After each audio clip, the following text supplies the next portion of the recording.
Telangana government adviser, Lok Sabha और शासन सभा मेंबर्स के साथ आज मैं कुछ बयान देना चाहता हूं। जो केंद्र सरकार भारतीय जनता पार्टी नरेंद्र मोदी जी जो कोशिश कर रहे हैं 16, 17, 18 तारीख लोकसभा राज्यसभा में कुछ बिल ले आकर बिल पास करवाने में बहुत जल्दी भागम दौड़ कोशिश कर रहा है। इसीलिए मैं दो मुद्दों को आज साफ साफ कहना चाहता हूं। एक महिला आरक्षण, दूसरी बात constituency reorganization and enhancement of seats in Lok Sabha and assembly. महिला आरक्षण के लिए कांग्रेस पार्टी खिलाफ नहीं है। जिस दिन इस देश को आजाद मिले थे उसी दिन महिलाओं को वोट हक देकर, पुरुष के साथ साथ महिलाओं को वोट हक देकर हम लोग वुमेन एम्पावरमेंट को उसी दिन हम एक फाउंडेशन डाला है। उसके बाद राजीव गांधी जी ने panchayat raj and municipal urban local bodies में महिला आरक्षण लागू करने के इस देश में महिलाओं को लोकल बॉडीज रिप्रेजेंटेशन हमने दिलवाया।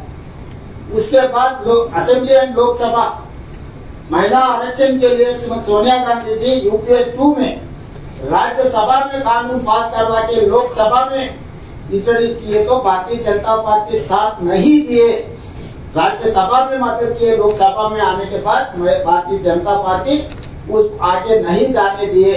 इसीलिए आज हम लोग ये बात साफ कहना चाहता हूँ नरेंद्र मोदी जी से, भारत सरकार से, कांग्रेस पार्टी तहे दिल से महिला आरक्षण को हम मदद दे देंगे।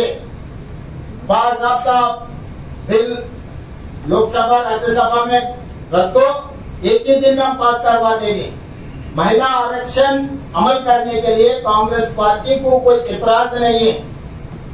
अभी जो लोकसभा 543 हर राज्य में जो असेंबली में है 1/3 वुमेन रिजर्वेशन तुरंत लागू कर दो। इवन 543 में भी 1/3 181 लोकसभा सीट महिलाओं को दे दो। आने वाले चुनाव में महिलाओं को रिजर्वेशन दे दो। अभी जो होने वाले राज्यों में भी असेंबली में 1/3 रिजर्वेशन लागू कर दो। हम लोग तैयार है भारत सरकार को मदद देने के लिए। इसके लिए कोई चर्चा नहीं है।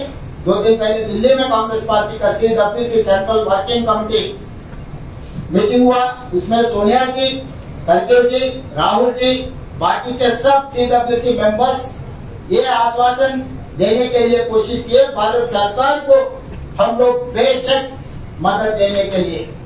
महिला आरक्षण तुरंत लागू होना है। कांग्रेस पार्टी आपको बेशर्त मदद देने के लिए हम लोग तय कर लिए। CWC में भी यही रेजोल्यूशन पास किया हुआ है। अभी दूसरे मुद्दा सीट बढ़ाने का, रिजर्वेशन रोटेशन करने का। ये सीट बढ़ाने में बहुत अंतर आने वाला है। उत्तर भारत, दक्षिण भारत में अभी बहुत दूर है और बढ़ाने के लिए आपको कोशिश करें। उसके उदाहरण में एक ही देना चाहता हूँ।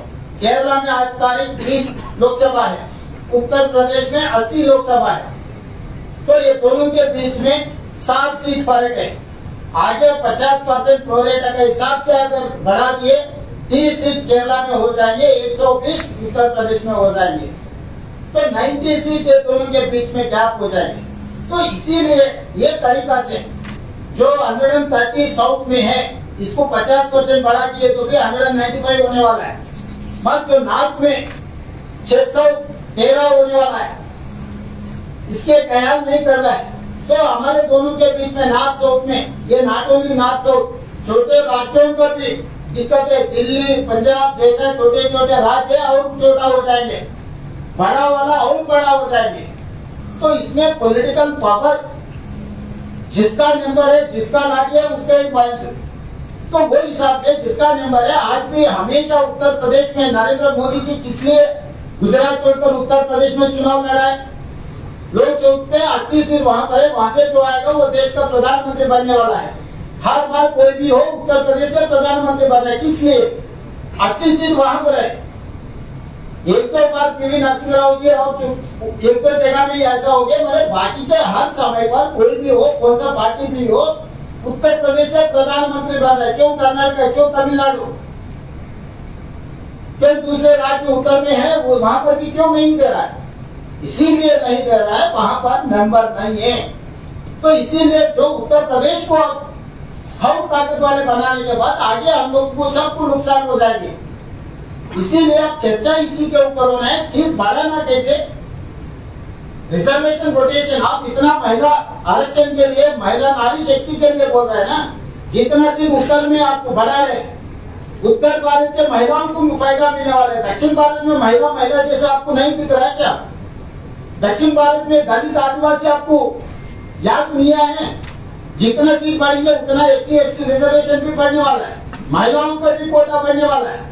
जितना सीट अभी बढ़ने वाले हैं उसमें SC एंड ST एंड महिला उनका भी कोटा में विभिन्न कोटा है। मतलब दक्षिण भारत में SCओ को, STओ को, महिलाओं को अन्याय करने के लिए भारतीय जनता पार्टी नरेंद्र मोदी जी आज कोशिश कर रहे हैं। तो इसीलिए मैं ये बयान देना चाहता हूँ, मैं साफ साफ कहना चाहता हूँ, दक्षिण भारत को आप अन्याय नहीं कर सकते। जनता के लिए नहीं, आदिवासियों के लिए, दलित के लिए, महिलाओं के लिए भी सीट जब कम हो जाएंगे उनका हिस्सा भी कम हो जाएंगे। कम करने के लिए कोशिश कर रहे हैं। As it is north India में पॉलिटिकल पावर, साउथ इंडिया में फाइनेंशियल पावर, तो हम पैसे कमा रहे आपको दे रहे। अगर हम 1 रुपए दिए तो 40 पैसे भी वापस हमको नहीं दे रहे। बिहार में 1 रुपया है तो 6 रुपए वहां पर दे रहा है, उत्तर प्रदेश में 3.5 रुपए दे रहा है, मध्य प्रदेश को 2.5 रुपए दे रहा है, केरला को आप 16 पैसे दे रहे हैं, तेलंगाना को 40 पैसे दे रहे हैं। तो ये तरीका से फाइनेंशियल इनजस्टिस हो रहा। हम लोग बहुत बार कह चुका है, अब नहीं सुने। अभी पॉलिटिकल अन्याय भी करने के लिए जो कोशिश कर रहा है ये ठीक ठाक नहीं है।